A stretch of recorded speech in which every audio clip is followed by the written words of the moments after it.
número de trabalhos e projetos que nós vamos já falar sobre eles, né? Então, não vamos entregar aqui o ouro logo de cara.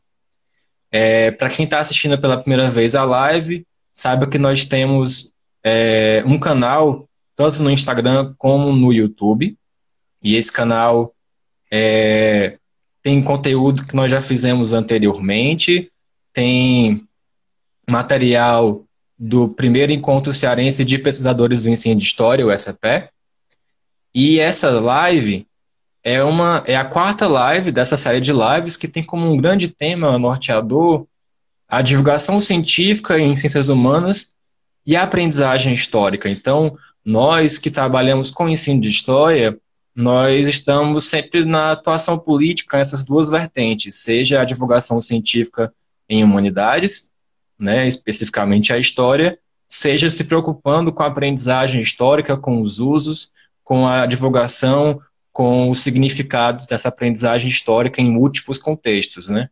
E é evidente que um desses múltiplos contextos é a universidade e a escola básica.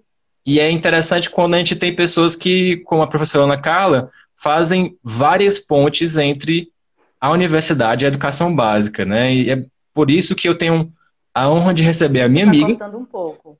Tá cortando um pouco? Tá cortando um pouco o teu. É. Vocês também estão vendo que tá cortando o meu áudio? É, um pouco.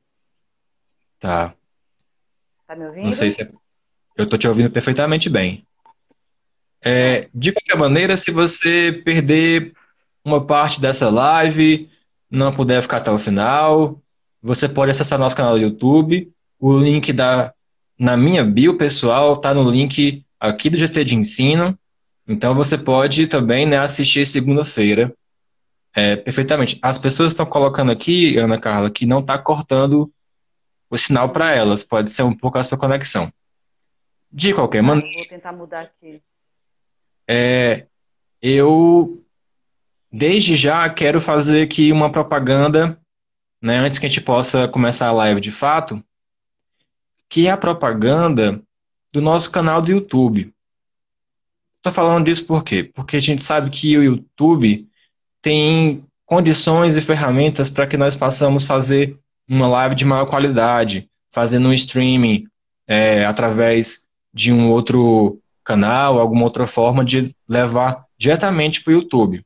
Então, a nossa meta é que no começo do mês que vem a gente possa fazer as lives diretamente no YouTube. Mas para acontecer isso, é preciso que você que está nos assistindo se inscreva no canal, ative as notificações e, por favor, curta e compartilhe nosso material, porque assim você vai ver que o canal vai ter mais respaldo e o YouTube vai mandar para que outras pessoas possam assistir também, né?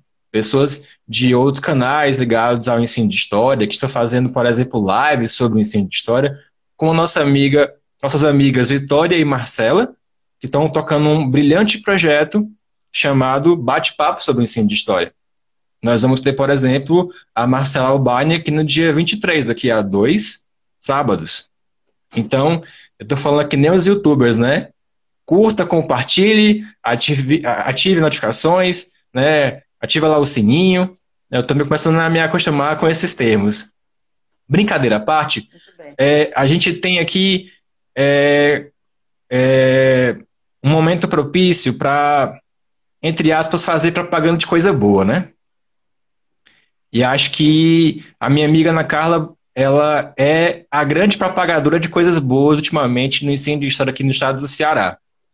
E eu vou explicar por quê, né? E eu quero fazer aqui uma conversa de bastidor. Todos nós temos algum estranhamento com as novas tecnologias, com as conversas públicas, né? Tá todo mundo se acostumando, né? Eu mesmo me convenci que esse era um cenário bacana para trocar ideias com vocês aí e divulgar, né, o ensino de história com gente que é muito mais competente do que eu para fazer isso. E aí a ideia da nossa série de lives é chamar essas pessoas. E desde o começo eu queria chamar a Ana Carla, por motivos que nós vamos ver bem óbvios. Aí eu eu tive uma estratégia para convencer a Ana Carla. Eu fiz ela assistir uma das nossas lives. Como eu sabia que a Ana Carla é uma pessoa empolgada com a vida e que ela ia se empolgar assim que ela visse o nosso nossos interlocutores, né? Com certeza a minha estratégia funcionou. Nós já fizemos aqui lives sobre divulgação científica em podcasts, né? E no começo do mês nós vamos ter os meninos do Que História é Essa e do Clio em Casa, que no começo do mês que vem, né? Nós vamos ter esse pessoal aqui trocando ideias. Nós também tivemos uma conversa com alunos do Prof. História da UFRN, né? Ex-alunos e alunos nesse momento.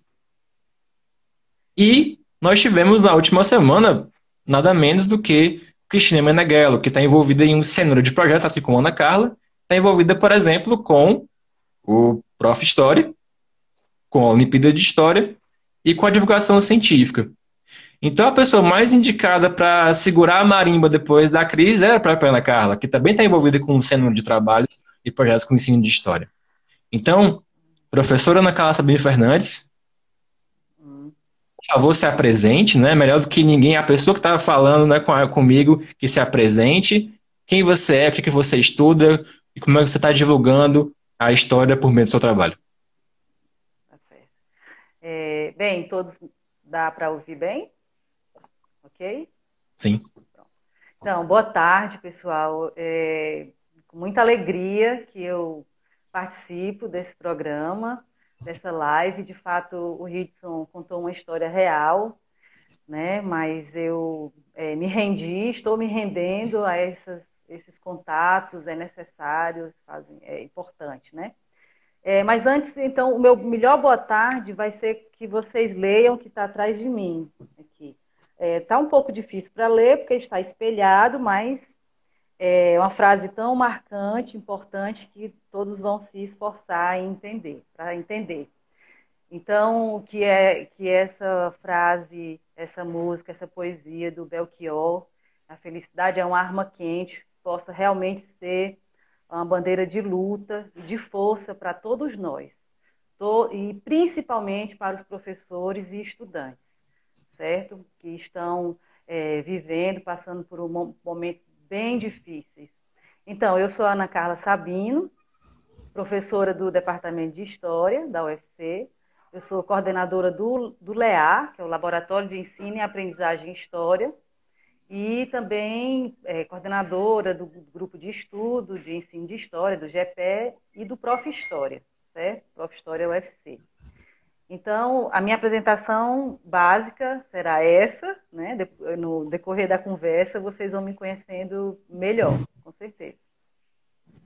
Bom, eu queria aqui fazer uma rápida interlocução com os nossos amigos, né? Aqui, Tainá, Adoniran, Eduarda, todos fazendo elogios muito, muito legais. Estou vendo aí ao fundo a nossa pequena amiga Emília, que está aqui assistindo também a nossa live. O máximo que eu consegui trancar foi o gato. A Emília não consegui. Então, vocês me desculpem o improviso, mas eu estou em casa, não tinha como ser diferente. Ela está bem aqui. Não tem como ser diferente, né? Tem aqui duas gatas do meu lado, de vez em quando elas vão aparecer por aqui também. Meu medo dela enroscar aqui nos fios e quebrar tudo aqui, todo o meu cenário aqui. O pessoal do Bate-Papo Ensino de História está aqui, te falou de vocês agora há pouco. E eu queria fazer um apelo, tá?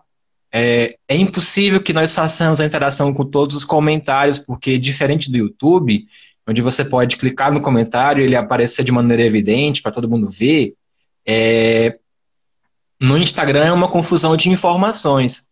Então, eu faço um pedido. Se você tem a ferramenta aqui do Instagram, que é aqui embaixo do comentário, assim, ao lado do comentário, você tem aqui um quadradinho com uma interrogação, onde você pode mandar perguntas. E dessa forma a gente pode ver as perguntas, tanto eu quanto a Ana Carla, e se organizar para tal fim. Quero também lembrar a vocês que a gente tem um limite de tempo por causa do Instagram. É um limite de 1 hora. Então, se a conversa estiver boa, como eu espero que vai estar, assim como semana passada, não tem problema. Acabando, a gente avisa que em menos de um minutinho a gente volta para continuar o nosso papo. Lá no YouTube vai estar todo mundo junto, né? O vídeo vai estar um só, tá bom? E aí fica para você essa dica. Tem perguntas para Ana Carla? Manda aqui no quadradinho uma interrogação, tá bom? Então, é importante que a gente faça o nossa propaganda por partes, né, da Ana Carla. Aqui tá falando que o bate-papo ensino de história. Aqui não aparece para mim essa interrogação. Se não aparece para você, manda mesmo a pergunta pelo comentário que eu vou tentar filtrar aqui a pergunta e fazer para Ana Carla no final, tá bom? Mas se tiver aparecendo para você aí embaixo, manda, né, no quadradinho das perguntas. Propaganda um é: existe um laboratório de ensino e aprendizagem histórica na UFC, assim como outros laboratórios de ensino e aprendizagem histórica no Brasil. Eles cada vez mais vêm fazendo um trabalho muito importante, que é fazer um campo, né? Não vou dizer que é um quartel-general, mas pelo menos é um campo do bom combate, o combate pelo ensino de história.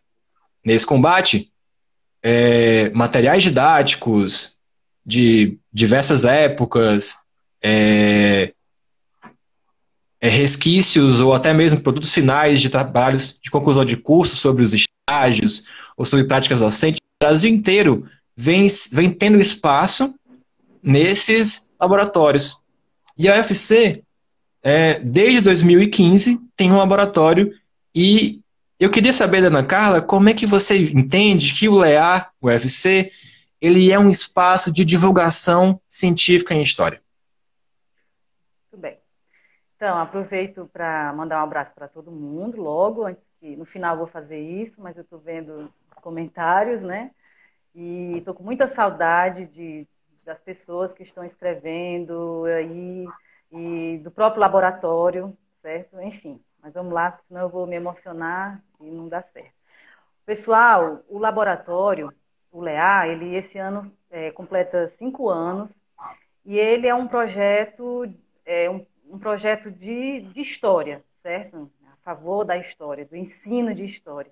Então, o LEA existe para ser um lugar, primeiramente, um espaço que as pessoas, para que as pessoas possam conviver, conversar sobre o ensino de história e pensar o ensino de história. Eu sempre digo que o LEA é o lugar do corpo, assim, do nosso corpo de professor, sabe? Do nosso corpo de pesquisador. É impossível fazer divulgação científica se a gente não tem o que divulgar, óbvio, né?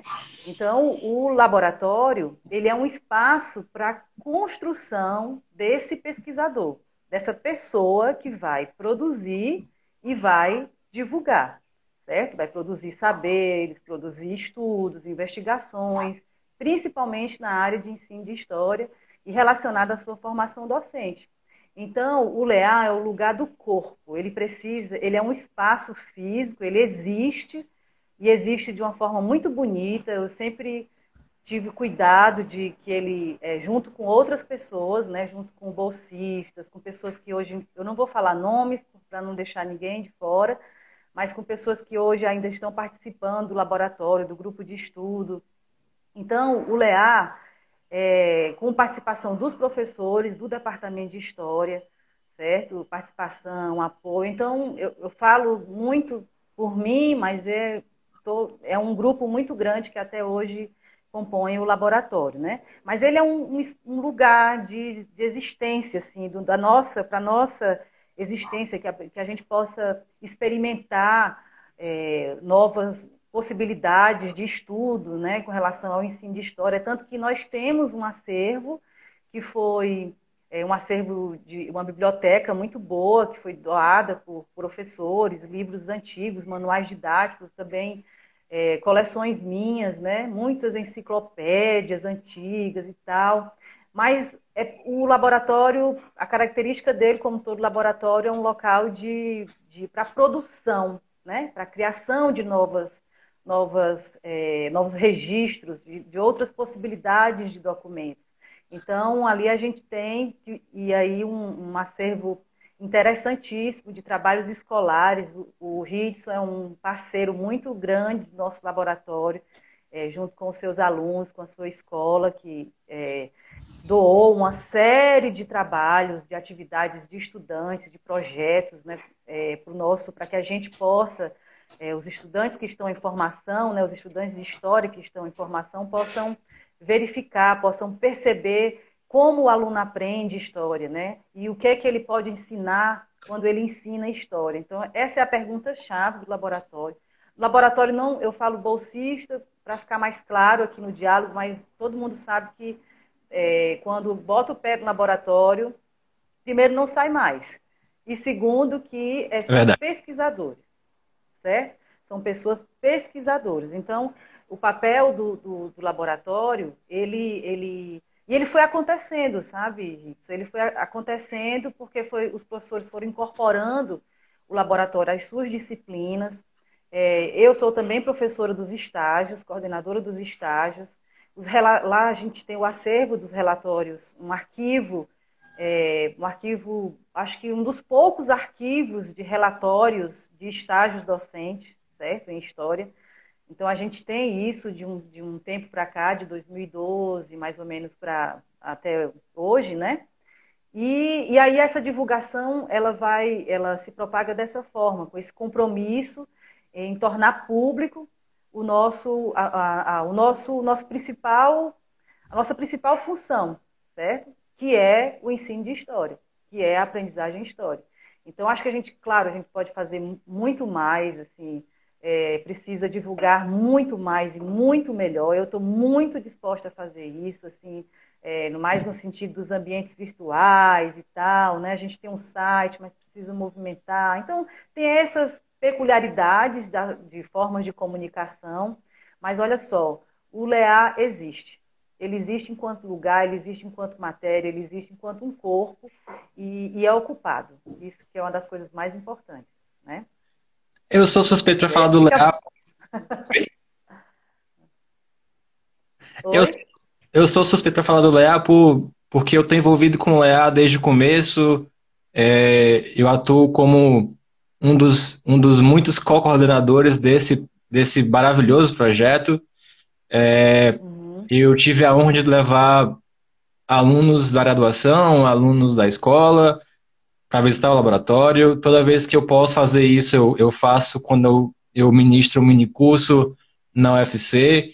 E eu nunca me esqueço de levar o pessoal de um minicurso que eu ofertei na Ampo de 2018 e em 2019, perdão, eu estou confuso, 2019, 2018, enfim. E o pessoal de UVA, de US, de outras cidades, da própria US, né?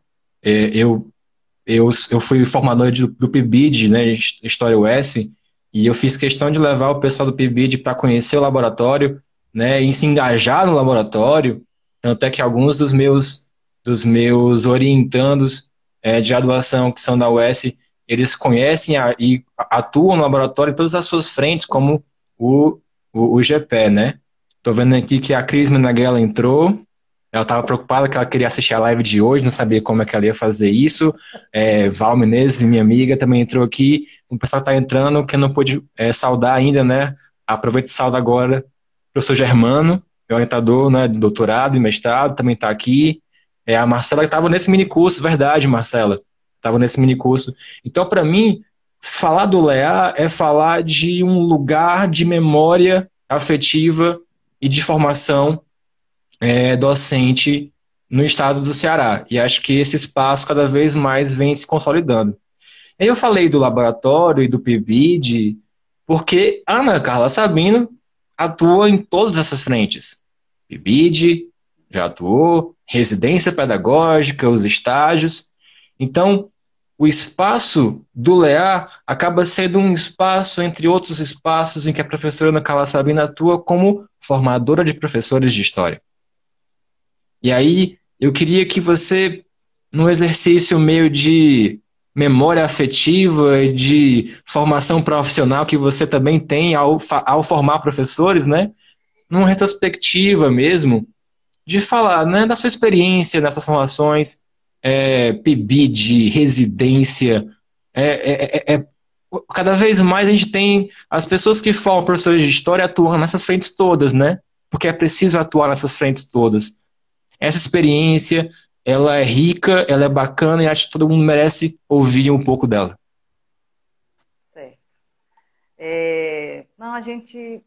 Uma coisa importantíssima é a gente não ter vergonha ou receio de falar sobre nós mesmos, né? Assim, de deixar clara a nossa biografia enquanto professores formadores.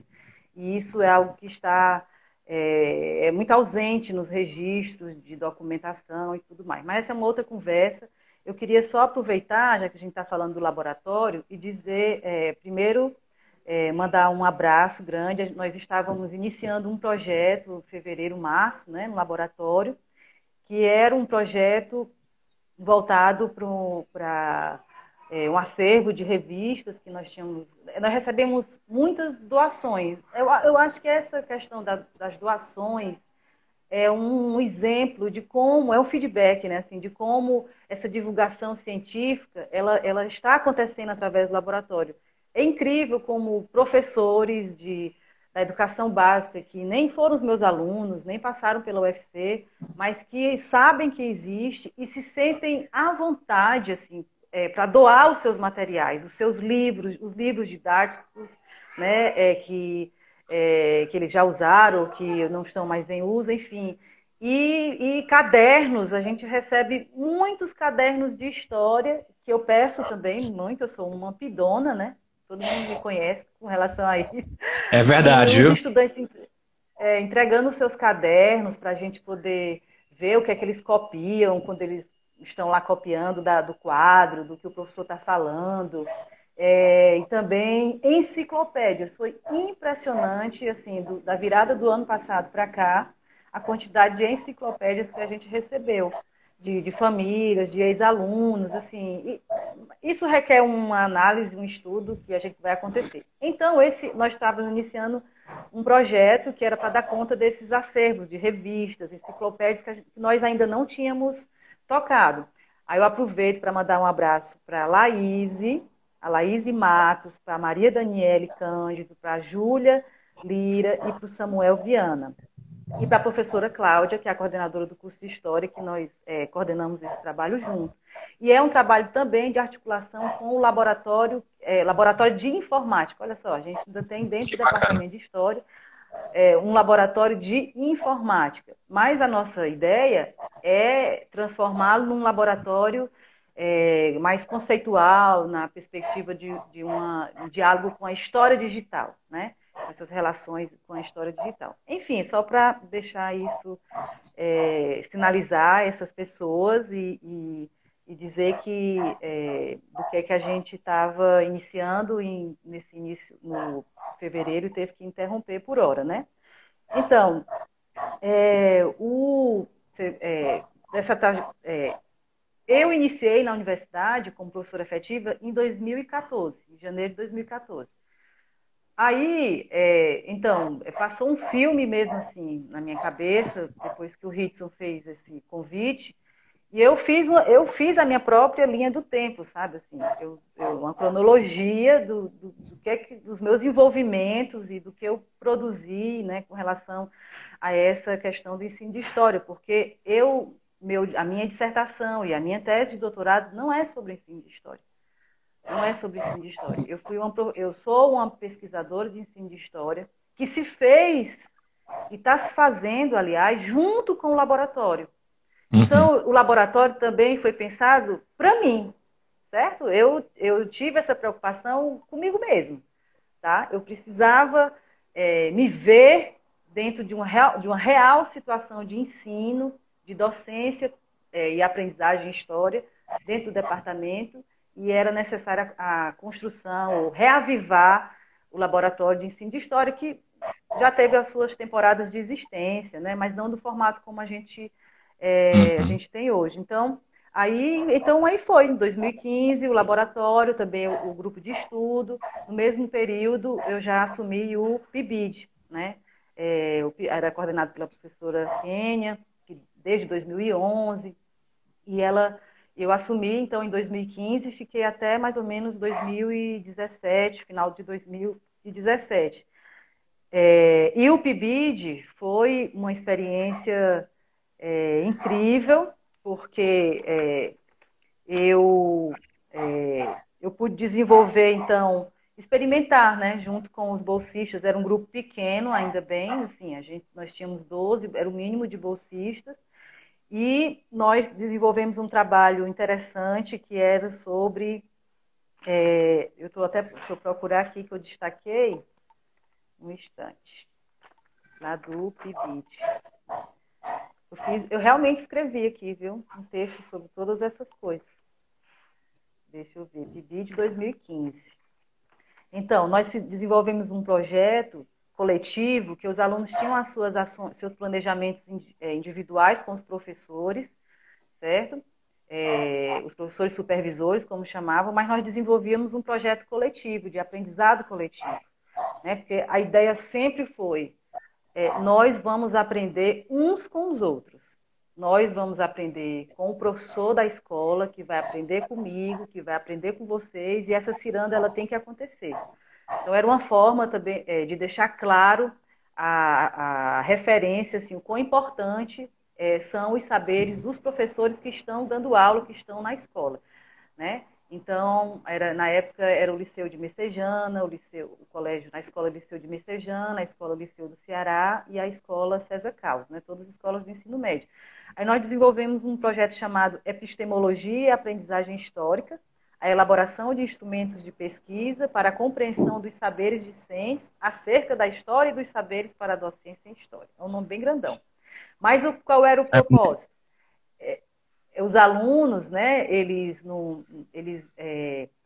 durante a realização das atividades, né, que eles faziam, e aulas e outras oficinas, eles faziam normalmente em dupla, então um tinha que observar o outro e tomar nota, né? A gente elaborou um instrumento de pesquisa que eles tinham que perceber detalhes da fala, sobre a fala do colega, né, que estava dando aula ou realizando uma oficina, as respostas, as participações dos estudantes.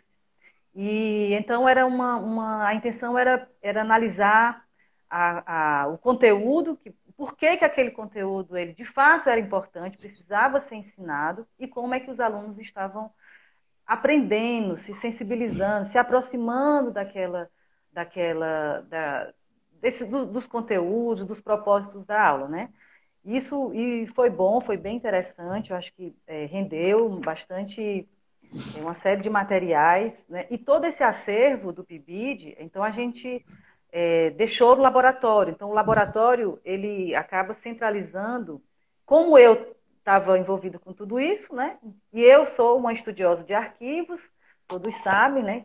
Que uma das minhas formações também foi o meu doutorado, para vocês perceberem que eu não fui uma pessoa que me formei como pesquisadora lá na graduação ou na durante a pós-graduação, na área de ensino de história, mas eu consegui estabelecer um diálogo com todos esses saberes de conteúdos e teóricos, né, relacionados à história do Ceará, as particularidades do nosso estado, no século XIX, eu consegui, isso me sensibilizou de uma forma que eu estabeleci uma relação muito forte de empatia com o ensino, né? Assim, então, os arquivos, a ideia do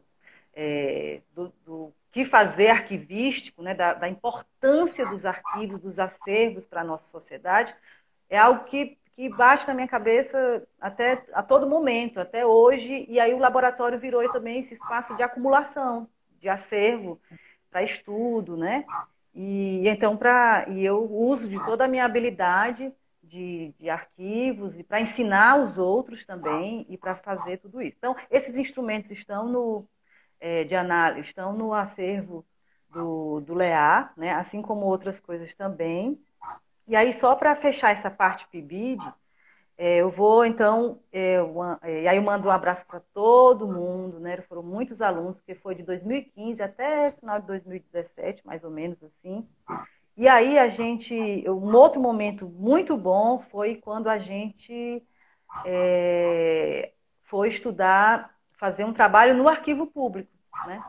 Por quê? Porque eu queria convencer a turma da importância da acumulação documentária, da importância da nossa produção, de que era necessário que a gente produzisse dados quantitativos, qualitativos e quantitativos acerca do que nós estávamos fazendo na escola, para refletir sobre isso. Mas eu tinha que fazer isso de uma outra forma, que não fosse só eu impondo, né?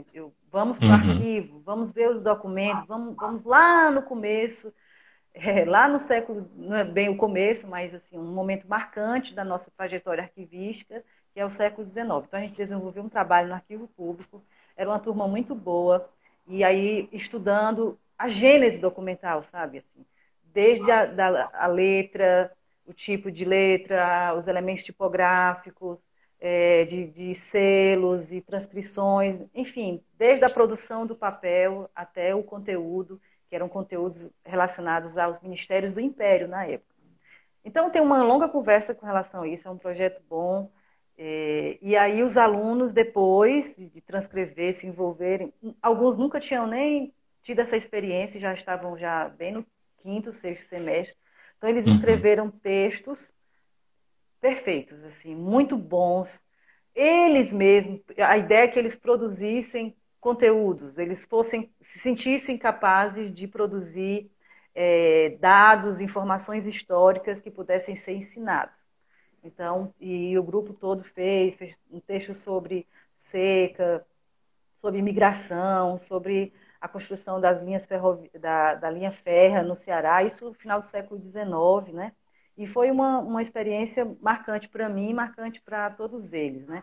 Tem muita coisa, claro, mas assim, e aí viu, Ritz, aí eu, durante o PIBID foi, assim, o momento que eu engrossei o couro, vamos dizer, Uhum. do popular, né? Que eu realmente estava nas escolas, junto com os alunos, tendo contato com os professores das escolas, e aí eu fui tomando mais fôlego para efetivar melhor os estágios. Assim, os estágios também é um desafio constante, né? E para encerrar essa parte do PIBID, daqui a pouco mais deve sair aí, já era para ter saído um artigo, que deve estar parado por conta do que nós estamos vivendo, né? Mas é um artigo que eu escrevi chamado Ensino de História e o PIB de História UFC, Práticas Docentes a partir da História Pública. É um artigo que eu contei com a colaboração da professora Maria do Céu, que é a nossa amiga do laboratório, do grupo de estudo, e na época ela era bolsista, e ela me compartilhou comigo detalhes das aulas dela, das atividades, e eu escrevi esse texto. Então, é uma forma também de divulgação, claro, óbvio, mas não é bem a melhor. Não é a única e não é a melhor. Eu Só a sei. melhor, né? É, a divulgação só por artigos ou livros, eu acho que nós estamos aqui falando de uma dimensão muito maior. E, assim, essa questão do papel do PIB, do laboratório relacionado à divulgação científica, eu acho, para mim, só vai funcionar de fato, quando eu não precisar eu falar sobre isso. Quando você se sentir, você ou qualquer outro colega, se sentir bem à vontade para chamar o professor da escola para falar. Você pode, fale sobre o PIB de história, como foi, os alunos da escola. O mais interessante é que a nossa voz, ela tenha eco de verdade, certo? Que ela tenha eco, ela repercuta na vida das pessoas, né? Então não precisa claro, eu vou falar sempre.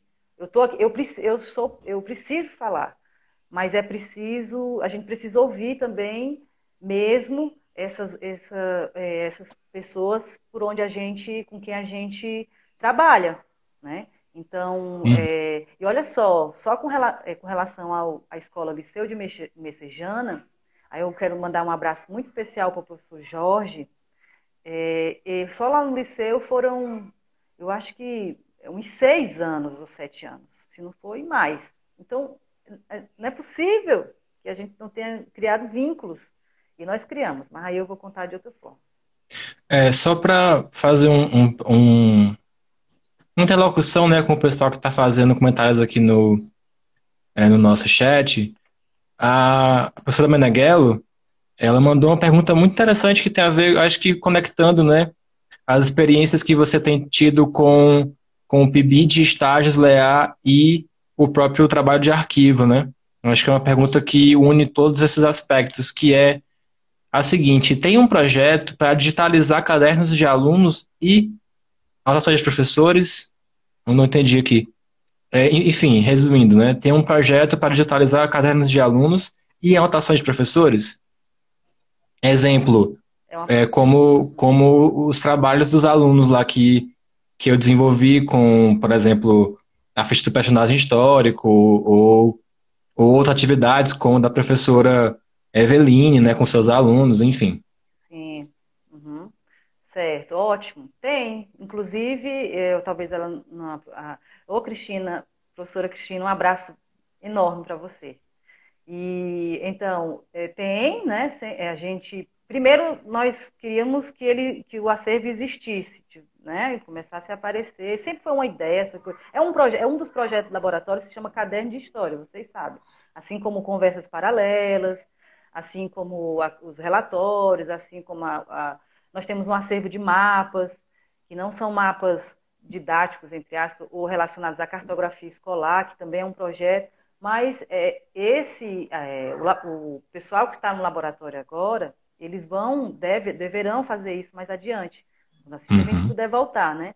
Digitalizar esses cadernos, esses trabalhos, de uma forma muito cuidadosa, porque tem questões de autoria, tem questões uhum. relacionadas a... Uma coisa é ter o acervo digitalizado dentro do próprio laboratório, nos Sim. computadores do laboratório. Outra coisa é pensar, né, e aí isso requer elementos éticos e tudo mais, pensar isso assim, de uma forma mais ampla, né, nos ambientes virtuais. Mas isso a gente é uma questão de legalidade, enfim, mas assim, é nossa intenção, né? É nossa intenção. E principalmente, eu já vou falar do residência, né? Principalmente, durante, eu fui professora, docente orientadora do residência pedagógica, né? Dentro dessa trajetória dos meus... Eu também estou completando 6 anos, né? Que estou na UFC como professora efetiva. Então, foi LEA, GEPEP, BID, residência. Aí o residência foi de agosto de 2018 até janeiro desse ano. E o residência é diferente do PIBID.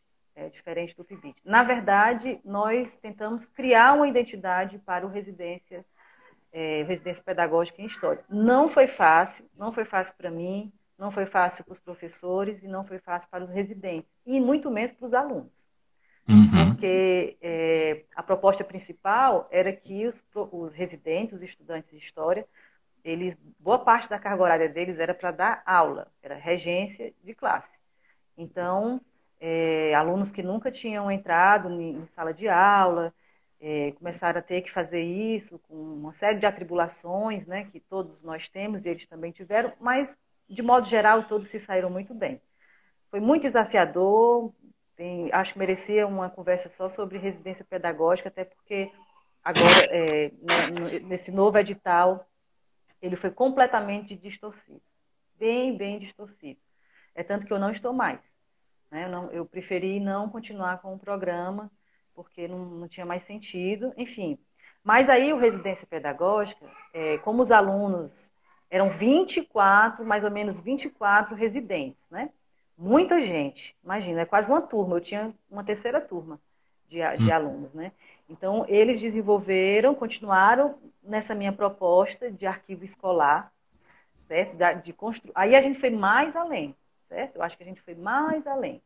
Então, eu pedi que os alunos, eles acompanhassem, realizassem atividades em sala de aula, atividades diversas, certo? Uma vez, um trabalho com fonte, outra vez, um trabalho mais de registro, pelo menos 2 ou 3, durante um determinado período, e que eles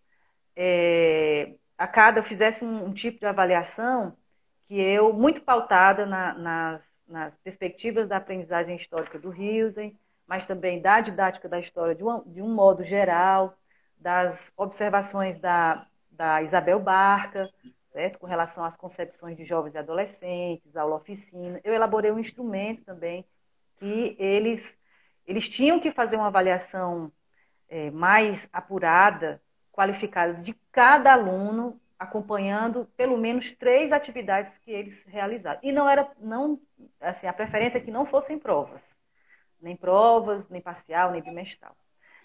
Foi difícil, nem todo mundo entendeu e tal, porque a gente não aprende, a gente não sabe como avaliar, a gente sabe como criticar, apontar, mas a gente não sabe, não entende muito, não encara, às vezes, tem dificuldade de encarar a avaliação, né? Então,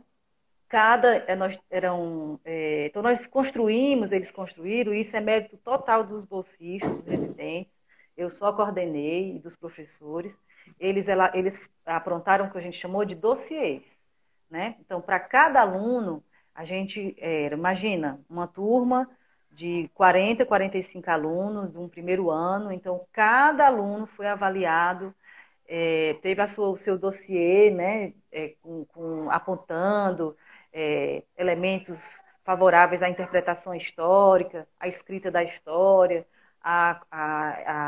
o uso de fontes, né? Então, tinham vários detalhes que ali eram observados. Então, a gente então, gerou um acervo imenso. Você imagina, 24 bolsistas, né? Cada um fez esse trabalho em uma turma diferente, em escolas diferentes. Então, imagina a enorme possibilidade de análises comparativas, de perceber como como o próprio aluno, estudante de história, conseguiu também amadurecer, né, essa percepção para o outro de uma forma individual e não só coletiva. Eu não avalio toda a turma, eu avalio o indivíduo. Então foi muito difícil, porque, claro, era trabalhoso, mas muito gratificante e ainda está para ser melhor explorado. Certo? Então, como o Residência só terminou agora em janeiro, a gente está com tudo isso guardado, né? Tudo isso nas caixas de arquivo. Veja que eu já uso as terminologias, né? Dossiês e tal, acumulação. Mas é para, de fato, criar essas referências. E, assim, por que está comigo? Está com um laboratório? Porque ainda não foi possível deixar nas escolas, porque o projeto mesmo era a construção de arquivos escolares, né? De arquivos de escola, começando com história, certo? Começando Uhum. com a acumulação não só de trabalhos escolares, tarefas de casa ou de classe, mas que os alunos tivessem direito essa memória, porque me incomoda muito até hoje o fato de que o que nós temos, o que nós sabemos de uma forma mais partilhada com relação à vida dos estudantes enquanto estudantes, na condição de estudantes, de jovens estudantes. O que a escola tem, o que a escola tem a nos oferecer com relação a isso, que não seja só uma documentação administrativa ou boletins, ou, sabe, ou avaliações muitas vezes desqualificadas, desmotivadoras, né? Os estudantes são guerreiros, são pessoas, principalmente os estudantes da escola pública, certo? Que a gente realizou esse trabalho, então na escola na região metropolitana aqui de Fortaleza, que foi em Calcaia, no próprio Liceu de Messejana, na escola Paulo Seixas, escolas de educação profissional, então a gente encarou escolas diferentes e muito triste, assim, sabe? Você não ter esse referencial de aprendizado, do caderno, das atividades, dos projetos. Os professores desenvolvem projetos, com cartolinas e murais e tudo, depois não sabe o que fazer com isso. Vai tudo pro lixo. Se não sou... Aí eu fico pedindo, peço, né? Tanto que o laboratório já está abarrotado de coisas, né? Mas não é para ficar no laboratório, é para ficar nas Uhum. escolas, né? Então, assim, é um projeto muito maior. Essa é a minha pesquisa, inclusive, enquanto pesquisadora de ensino de história. Eu também estou agora terminando um outro artigo, esse ainda não está para publicar, mas o que eu falei anteriormente sim, que é sobre o arquivo do estudante de história na escola, formação docente e aprendizagem histórica. Aí eu vou contar detalhes sobre todo esse processo, porque já verifiquei bastante, eu desconheço assim que alguma escola tenha essa preocupação, nem as secretarias de educação têm. Aliás, o que é que a gente tem de acervo documental, e aí pensando também na memória dos professores, nas trajetórias docentes, que é o que é que a gente tem de acessível, assim, de, não sei, palpável com relação aos trabalhos de vocês, professores, né? De você, Rito, que é um professor também da educação básica, da sua existência. Ainda bem que tem esses outros tipos de registros, né? Mas há um acervo documental, administrativo, que é importante para saber da sua bom, aí é mais uma história da educação, memória e tudo, mas eu ando no arquivo público muito, frequento, participo, e o que até onde eu sei, você encontra no máximo um acervo relacionado à instrução pública, um pouco mais que isso, início do século XX. Depois, pelo menos eu não conheço. Mas, enfim, é um pouco... essa é a minha preocupação geral, assim. Ou seja, eu tenho uma preocupação com os usos públicos do que a gente faz, do que a gente ensina. Então, e aí eu precisei, durante esse tempo, ainda preciso, fazer muita coisa. Mais do que eu escrevo, mas eu escrevo para poder fazer. Entende? Eu escrevo projetos, eu leio e quero aplicar, e quero experimentar. Então, então, por isso que acaba que eu participo de muitas coisas, porque eu vou me amadurecendo a minha concepção epistemológica com relação à pesquisa, ensino de história, com relação ao meu papel como professora dos estágios, né, que também é um desafio muito, muito, muito grande. Eu acho que não só para todas as universidades, né, e principalmente pós-pandemia, né? É isso. Não sei se o Rito quer falar. Trocando aqui em alguns minutos com as pessoas que estão comentando nossa live, né? O professor Germano elogiou aqui a gente nosso trabalho. Muito obrigado, professor Germano.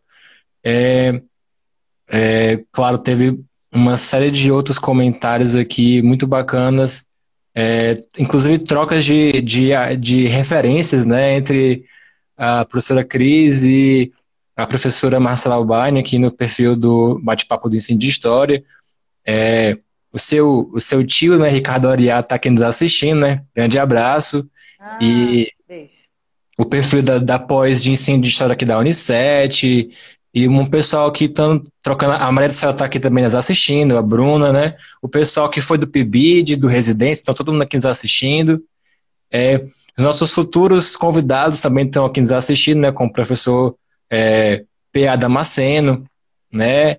Que junto com o Fabiano vai estar aqui próxima semana para falar de Olimpíada de História, né? Entre outras pessoas que estão aqui nos assistindo, né? Um grande abraço a todos, né? E aí, emendando aqui um papo com o outro, né?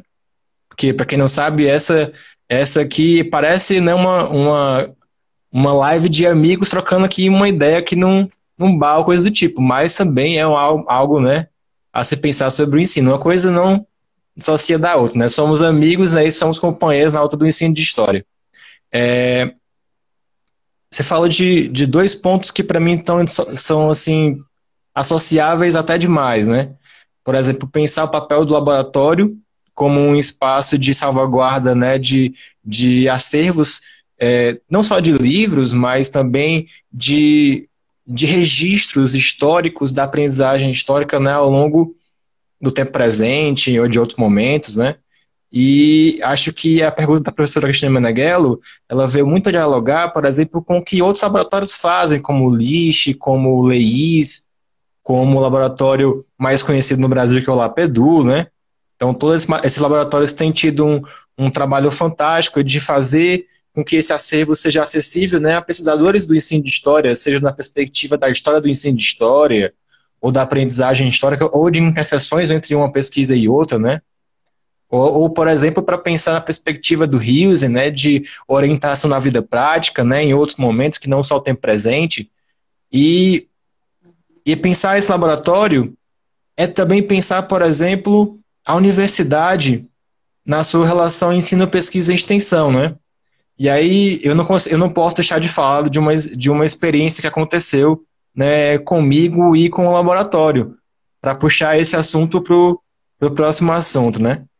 E avisar a todos que estão nos assistindo que daqui a pouquinho a live vai cair, a gente volta já já, tá? Mas antes de cair a live, eu vou contar essa história, e aí tem a pausa para os comerciais, né? A gente volta em um minuto. Para quem não sabe, eu trabalho na escola pública de Maracanaú, que é uma cidade aqui vizinha a Fortaleza, né? Para quem está aqui em outros estados, está nos assistindo. E a gente desenvolveu um trabalho em paralelo com a Olimpíada de História, que era uma espécie de pré-Olimpíada do ano seguinte. É uma desculpa que eu dava, na verdade, para poder trabalhar com os alunos, algo que muitos colegas fazem, que seja nas escolas de tempo integral, com as eletivas, ou nas escolas profissionalizantes, que são cursos, que são disciplinas letivas sobre análise de fontes históricas. E aí, qual foi a minha ideia? Poxa vida, eu estou vinculado de alguma maneira a um laboratório de ensino e aprendizagem histórica, por que não unir o útil ao agradável? Daí onde eu e o professor Ciro Augusto tivemos a ideia de transformar o nosso curso em um projeto de extensão do laboratório. E antes de começar a pandemia, estávamos nós três pensando em como escrever sobre isso, porque as experiências que os alunos nos relataram de aprendizagem histórica e filosófica, elas são riquíssimas. E fico imaginando quantos e quantos professores têm desenvolvido trabalhos fabulosos através das suas pesquisas e práticas, né? Por exemplo, com o Prof. História, né? Que de alguma maneira faz essa ponte, né, entre a universidade e a escola. Então, você estava falando do laboratório e dos projetos que estão vinculados ao laboratório, eu não pude deixar de lembrar, né, do nosso Aulas em Humanidades Avançadas, o AHA. E eu sei que tem pelo menos uns 5 pessoas aqui que estão assistindo que foram do AHA, né? Já passo para vocês. Porque justamente é esse o poder de um laboratório de ensino e aprendizagem histórica, né? A capacidade dele de se ramificar em cada colaborador dele, de alguma maneira, né? E como ele pode ser potencializado por meio de atividades de extensão da própria universidade, né? E aí, por exemplo, juntar esse assunto com o último assunto que eu queria fazer aqui o gancho para começar a falar de Prof. História, que é, por exemplo, o comentário aqui de uma colega, a Ana Lea. Ela comentou aqui, por exemplo, talvez o projeto de história de vida, ou projeto de vida, né, como queira, que existe nas escolas estaduais, né, acho que muito vinculado ao NTPPS, né, de pensar, por exemplo, a formação humana integral, né, ao longo da vida, né, pode também ser uma fonte para essa aprendizagem histórica. Esse comentário me fez pensar de colegas que estão estudando sobre esse projeto, ou que já estudaram, com o professor Giovânio, né? E que pesquisam o ensino de história. E aí, tudo isso vai confluir num assunto que é muito importante, né? São professores que estão ensinando, refletindo em ação sobre suas práticas. E muitas vezes esses professores, eles não têm como continuar esses estudos, porque os mestrados acadêmicos não conseguem receber a todos, né? Eu, o professor Giovanni, a professora Ana Lé, né, somos de um programa de formação de professores de maneira geral, né? Que é o PPGE da UES, mas quem pesquisava ensino de história no estado do Ceará ficava sem opções, né? Ou como nossos amigos que estavam aqui vendo a nossa live, ou já vieram aqui na nossa live aqui do GT de Ensino anteriormente, eles iam para Natal, ou eles iam para o sul do estado. E muita gente que trabalha com ensino de história aqui no estado do Ceará não tinha onde ir, né? não tinha o que fazer. E aí, de maneira muito corajosa, a professora Ana Carla Sabino encabeçou um projeto e felizmente teve um êxito imediato, que é o Prof. História da UFC. Então, num total anticlímax agora, eu vou ter que cancelar, vou ter que acabar com a live, né? Aí Mas a volta. gente volta em 1 minuto. A gente vai falar sobre Prof. História. Até já já. Eu nunca vi um. Eu nunca vi um intervalo de comercial tão rápido, né? Esperar aqui o pessoal que tá voltando. Olá, Rosana. Venham voltando logo, hein? Pra gente começar a falar sobre Prof. História da UFC. Regis de Tapipoca, grande abraço. Aqui tem muitas pessoas que estão assistindo que são pessoas que eu estou a fim de convidar para vir para cá, como o professor Germano para falar de avaliação, o professor Regis para falar sobre a relação entre ensino de história e temáticas da luta do movimento negro. Muita gente bacana está aqui nos assistindo. Grande abraço a todos que estão aqui chegando. Então, como eu estava fazendo, né, o gancho com o prof. História, a professora Ana Carla, como a Liesa falou muito bem aqui, nossa guerreira, né, resolveu pensar para além da caixa, né? A gente tem um acervo de pesquisadores do ensino de história que não tinham condições de continuar seus estudos, que atravessavam o estado, iam para outro estado, né? Toda semana, como o professor Ícaro e o professor Bruno falaram, toda semana, longe da família, longe da sua própria vida, né? Ou então ir para o sul do estado, e aí é recém-aprovado para a história da UFC. E eu queria que você falasse do Prova História da UFC em um tripé que eu acho que é importante de dizer, né? História do processo, desafios e as possibilidades. Uhum.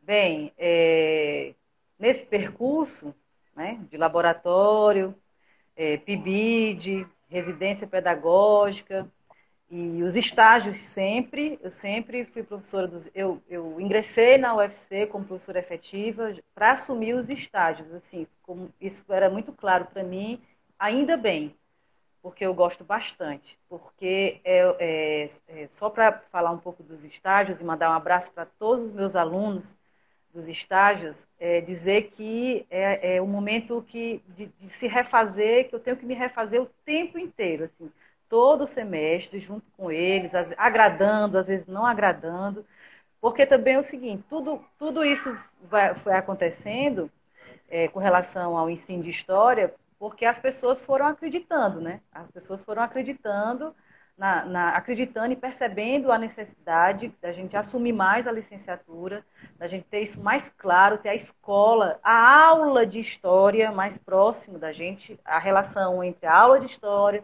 o professor e o aluno. Então, isso foi importante, porque senão seria só mais algo da minha cabeça, algo que ficaria para mim mesmo, né? E a ideia nunca foi essa. Eu acho que tudo que eu tentei fazer foi nesse sentido, aproveitando uma série de saberes que eu já tinha, a questão do arquivo é muito evidente, e o meu compromisso público, né? Assim, o meu compromisso, eu gosto das pessoas, eu gosto de estar com gente, eu gosto de coisas, de pensar o diferente, eu gosto de sair da caixa, eu, eu, eu estou, eu preciso ser diferente, assim, eu preciso estar, e isso é motivador, isso é o que estimula, porque é o que torna a história interessante, transformadora e significativa. O Prof. História, o edital para novos núcleos surge em 2018, né, é publicado em 2018, e, aliás, acho que sim, 2018, né? E aí, pronto, era o que faltava. Assim, agora vai, porque já existiu, a questão estava ambientada dentro do curso de História do departamento, e já em outras, aqui em outras universidades, né, do estado. Então, é a hora, eu achei que... Mas foi muito... ainda é um projeto ousado, o Prof. História. Né? Para nós é um projeto ousado, mas é um projeto riquíssimo e que vai dar muitíssimo certo. Eu aproveito para mandar um abraço muito grande para os 12 mestrandos do Prof. História, para todos os professores, porque nós ainda estamos nos falando, pensando em ensino de História. E hoje é um dia muito especial, porque hoje faz um ano de Prof. História, UFC. Exatamente hoje, 9 de maio. 9 de maio do ano passado foi o dia que a gente recebeu a resposta, né, da CAN, da comissão, que nós tínhamos sido aprovados. Né? E eu me esforcei bastante, junto com o apoio de outros colegas, para escrever um projeto interdisciplinar, um projeto diferente, um projeto experimental também. Né? E que a gente... que o Prof. História vai acontecer... O nosso Prof. História, o UFC, daqui a pouco ele vai acontecer. Né? Infelizmente, nós só tivemos 2 semanas de aula, mas daqui a pouco a gente vai retornar. E aí já temos uma bela sala, temos um belo laboratório ao lado, temos professores que estão empolgados, interessados, né? E estudantes que agora percebem que podem pensar a sua pós-graduação também, né, num mestrado profissional, né?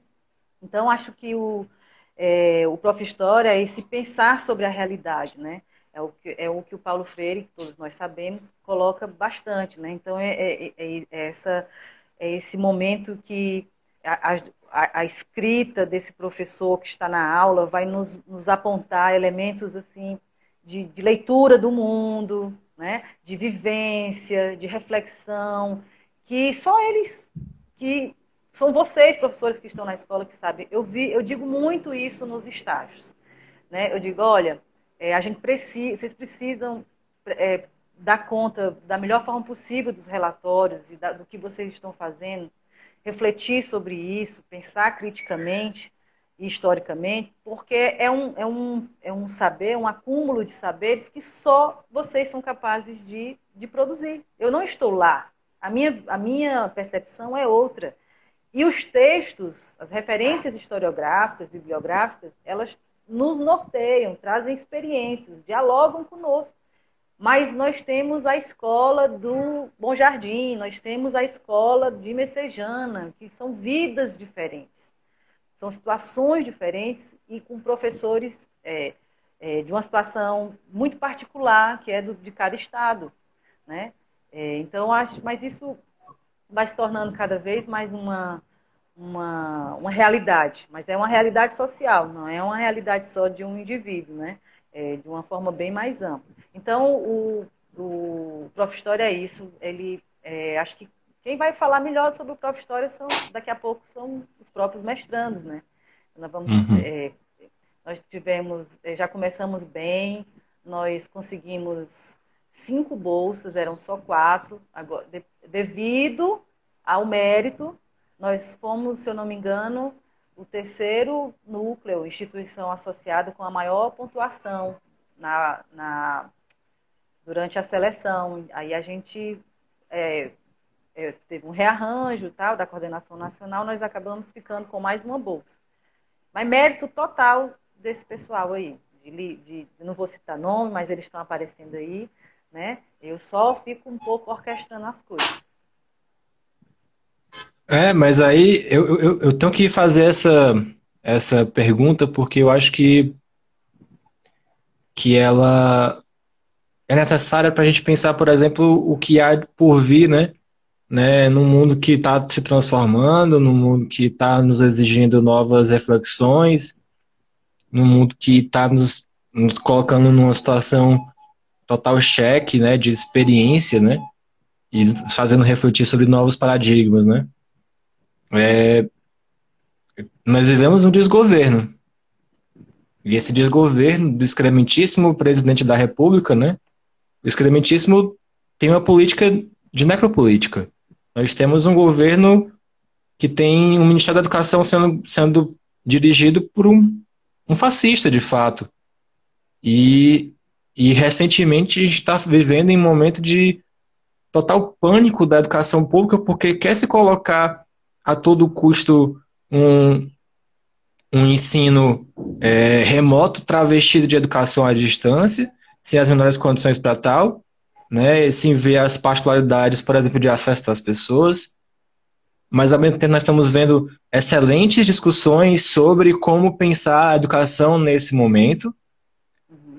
A gente está vivendo, por exemplo, o dilema do Enem, né? Para quem não sabe, adira a campanha, né? Adira é difícil, né? Deixa eu dizer. Adira a campanha, né? Fora Enem, né? Ou então, assim, adia o Enem, né? É impossível pensar no Enem nessas condições, né? Inclusive, faz aqui a propaganda, né? O Greg News ontem divulgou um site para que a gente possa pressionar os deputados, né?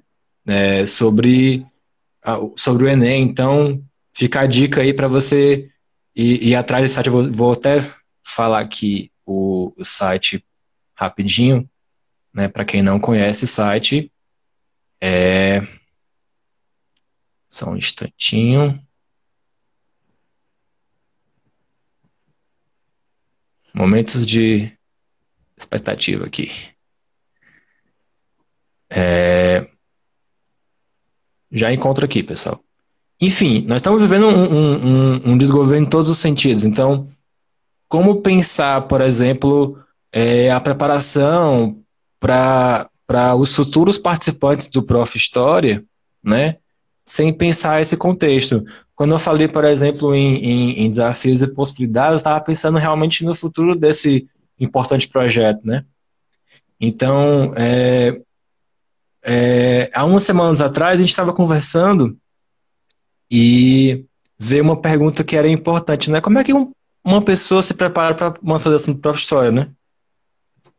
Como é que um professor se prepara para um Prof. História, né? E aí eu queria ouvir de uma coordenadora do Prof. História, assim, o que que você acha que um professor de História pode fazer para se preparar para um Prof. História? Tá. Então eu vou falar seus comentários sobre relação ao Enem, né? É, para nós não é nenhuma novidade que essa imbecilidade fosse adiante. Está posta aí, né?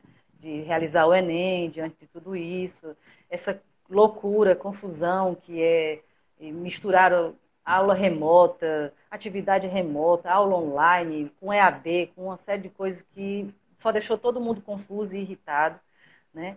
E boa parte, bom, mas enfim, o que acontece é que nós estamos um pouco numa situação muito, muito adversa, óbvio, né, de possibilidade de fazer o Enem, mas nós continuamos conversando a partir de um mesmo ponto de partida, né, que é o Enem como um instrumento de consolidação, de finalização, de êxito, né, de congraçamento da atividade escolar.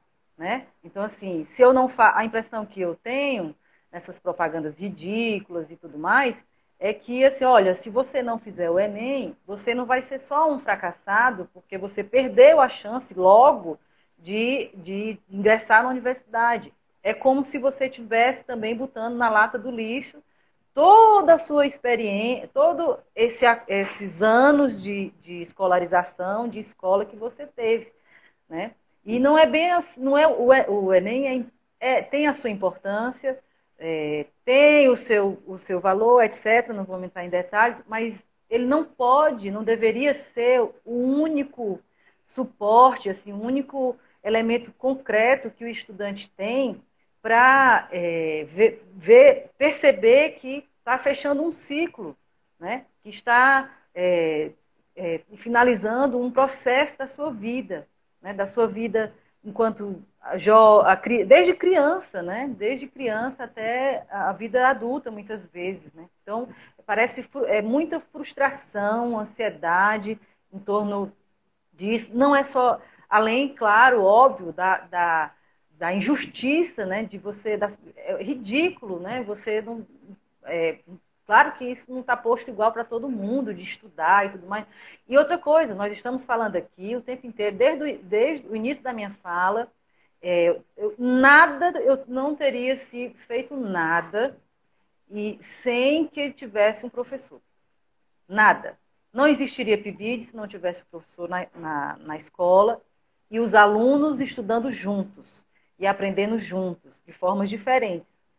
Então, no PIBID, nem residência, é preciso que o professor exista, o papel dele enquanto mestre, enquanto alguém que produz e compartilha, ensina, certo? Então, não é assim, não basta você... Ninguém aprende acessando, só acessando o site, vendo tutorial, isso é da ordem prática, de ordem prática individual, assim, não pode ser uma política de Estado, não é, né? Então, assim, o que eu realmente fico lá, é algo que eu observo nas escolas públicas, né, do ensino médio, é que em outros momentos, não agora, é esse o que fazer depois, né? Assim, essa frustração por mais que muitos deles achem que não vão passar, mas eles precisam fazer. Parece que até para dizer que não passou, até para poder ter a sensação de que cumpriu fechou um ciclo da vida, né? De escola. Enfim, é muito triste, assim, muito perverso, né? Perverso, desrespeitoso. Isso é porque eles não respeitam os estudantes, né? O governo não respeita os estudantes, a gente sabe disso, muito menos nem os professores e nem a sociedade de forma geral. A gente sabe disso. Mas eu reafirmo, né, a importância do trabalho de todos vocês, de todos nós, em sala de aula. É a aula. Pode ser em outro lugar que não seja uma sala, mas é a aula de história. É a aula enquanto acontecimento, é a aula como um texto. Todos que eu estou falando são referências bibliográficas, né, que a gente lê sobre o que acontece numa aula. Só acontece numa aula, durante uma aula, com pessoas vendo umas às outras, sentindo uns aos outros, né? Pensando no que é que o outro está rindo do outro, até o não aprendizado, até para a gente saber, porque essa forma que está, né, de aula online e tudo, que eu espero que isso tudo acabe logo, ela só tem só vai por uma frente, né? Que é a frente, eu estou ensinando. Se você não está aprendendo, não posso fazer nada. Pergunta e tudo, né? Então, não tem um caminho inverso, né? Do estudante propondo, o estudante também como sugerindo, suscitando o que ele precisa aprender. E a questão do Prof. História, o Prof. História é uma prova de história, óbvio, né? É uma prova de história e tem a parte objetiva e tem uma parte da prova que é solicitado que o professor elabore a partir de uma série de elementos, de fontes, de situações, ele elabora um plano de aula, né, um projeto de ensino. Isso são coisas que os professores sabem, devem saber, certo? Fazem. E estudam. Os professores das escolas estudam. Uns mais, outros menos. Uns de uma forma, outros de outra forma. Né? Mas aliás, eles desenvolvem o que é difícil. A gente tem dificuldade de acessar esses projetos, esses trabalhos, esses estudos que os professores da educação básica fazem. É como se essa questão da divulgação científica, ela tem um peso para mim, sou professora da universidade, mas ela tem um peso diferente para quem está na educação básica. É como se não fosse tão ciência assim, como se não fosse tão científico assim, como se fosse algo de uma divulgação mais mais situada, né, para a própria escola, da própria escola, né? Mas isso é um pensamento menor. A gente não pensa assim, o laboratório não pensa assim, os professores já tem grupos de professores que participam do laboratório, do GPE, do grupo de estudo, e aos poucos a gente vai se reconhecendo, né? A gente vai ampliando, e uns estudam com os outros, mas não existe dica, óbvio, não existe dica. As provas o Prof. História revela e valoriza o aprendizado, a formação inicial do professor e como ele dá conta disso no seu percurso de formação continuada. É isso, certo? É por isso que não se exige projeto de pesquisa. Há um projeto de pesquisa para o mestrado. A professora Cristina Meneghello falou um pouco disso no sábado passado. Porque é uma outra relação com a produção acadêmica. Não é melhor nem pior, mas é uma outra relação. E óbvio que quem se interessa em participar do Prof. História tem algo a dizer.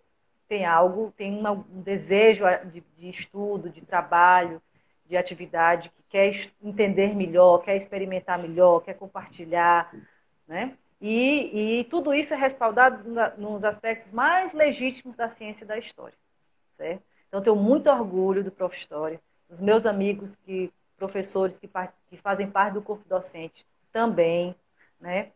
E a gente tem que ir firme, deixar isso mais claro no nosso estado, certo? Para os outros colegas, para as secretarias de educação, né? E para que esse movimento de formação, de pós-graduação na educação básica, ele se fortaleça. Bacana. Eu vou explicar a pergunta, né? É uma pergunta que, ao fazer a pauta, né, a gente estava brincando um pouco com outras conversas passadas, né? E é evidente que eu já sabia o que a Ana Carla ia falar, de alguma maneira, mas era importante que isso fosse dito, né? A importância de se valorizar pesquisas e pesquisadores que, na verdade, o professor de história em sua essência, alguém que reflete em ação, que tem projetos, que desenvolve, que tem interlocuções, que lida com todas essas dinâmicas do tempo presente, com pandemia, com desafios, com ameaças profissionais, com o excrementíssimo presidente e o desgoverno. Então, essa pergunta foi meio que para levantar, né, para naquela cortar mesmo. Era importante que todo mundo que está aqui nos assistindo entendesse isso. Esse professor que lida com o seu tempo presente, que é crítico com o seu próprio tempo presente, que promove, que age, reflete e escreve, ele é o candidato ideal do professor de história, né? Na verdade, é o que a gente espera que todo professor de história seja, né? Alguém que seja um intelectual na escola e que desenvolva esse trabalho. Para encerrar, né? Eu estou aqui vendo aqui os comentários muito, muito bacanas do pessoal. Eu vou aqui ler alguns deles, né? Eu aprendi com meus amigos em outras lives a ler alguns comentários, né? Até para fazer um diálogo. E eu vou selecionar dois, não tenho tempo para fazer, né, todos os comentários, é impossível, infelizmente. Mas eu queria comentar aqui, que eu leio aqui, na verdade, né? O do André Luiz. Ele coloca que mediação didática é essencial ao aprendizado e os professores são insubstituíveis nesse processo, uma vez que a informação ela é diferente de conhecimento, né?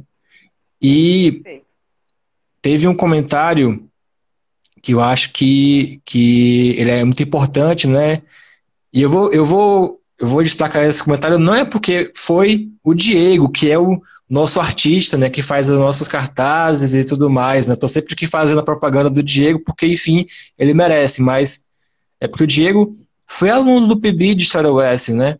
E ele fez um comentário que eu acho que resume um pouco essa relação complexa do professor com o seu espaço de atuação, que é o seguinte: o espaço de sala de aula permite um melhor desenvolvimento não só do processo de ensino e de aprendizagem dos alunos, mas também dos professores. e também o fortalecimento dos laços afetivos e de confiança entre esses sujeitos. Então, assim, às vezes a gente acaba deixando um pouco de lado esse lado afetivo, né? Esse lado da importância do professor no processo. Eu imagino que um espaço que congrega muito afeto e promove a fala de professores é o LEA, né? Com os seus projetos, com as suas oficinas, com conversas paralelas, né? E, com certeza, é um espaço que salvaguarda esses afetos, essas aprendizagens por meio dos arquivos, né, da educação básica. Então, Bem, eu vou aqui pedir para que a Ana Carla dê uma fala de encerramento e convidar todos para a próxima live. É contigo, Ana Carla. bom, gente, muito obrigada, Ridson, pela oportunidade. Eu estava comentando aqui com o Daniel, meu marido, né? Que eu estava muito nervosa antes de começar a falar. Porque eu disse, olha, tá tão. Para mim, vai ser uma experiência muito diferente. Eu acho que eu estaria mais tranquilo falando no auditório lotado do que assim. Mas eu gosto de desafio de experimentar o novo. Então foi muito bom, viu? Quero dizer que eu estava nervosa, eu preparei muita coisa, fiz papel, né? A minha filha disse, você não vai ser louca de ler essas coisas todas, né? Que não existe live lendo, Só que mas eu sabe os papéis. é, então, muito obrigada, certo? Muito obrigada pela oportunidade. Esse seu trabalho é um estímulo para que para desenvolver outras ações nesse período de isolamento, que é o que eu, então, gostaria de convidar todo mundo, né? Todos que estão aí, vou fazer uma divulgação melhor em breve, e o Ritson também estará lá. Nós vamos ter uma atividade do GPE, né, do Grupo de Estudo e Pesquisa em Ensino de História. Provavelmente dia 19 de maio. Nós ainda vamos nos reunir para fechar o roteiro, a programação. Mas todos vocês vão ficar sabendo, né? É só para dizer que o GPE vai retomar, ainda uma coisa na intenção de que nós estamos isolados, mas não estamos calados. Essa é uma frase de uma professora que eu escutei e gostei muito. E trouxe para mim, assim, para o meu coração, né? Então, muito obrigada. Eu estou à disposição, né, através do meu e-mail, o laboratório tem o site do Laboratório de Ensino de História da UFC.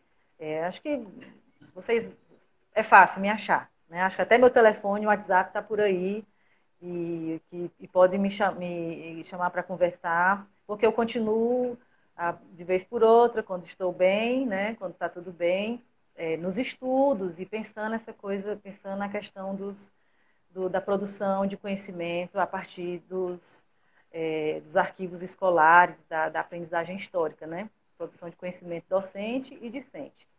Certo? Então, muito obrigada, um abraço para todos, um beijo grande para o pessoal do Que História é Essa?, que apareceu por aí, para o meu tio, Oriá, que eu acho que estava também nessa live, não sei se ainda está, muito querido, Cristina e outros colegas de Prof. História, o pessoal do Prof. História e de outros Prof. Histórias, de outros núcleos que eu vi que esteve aqui conosco.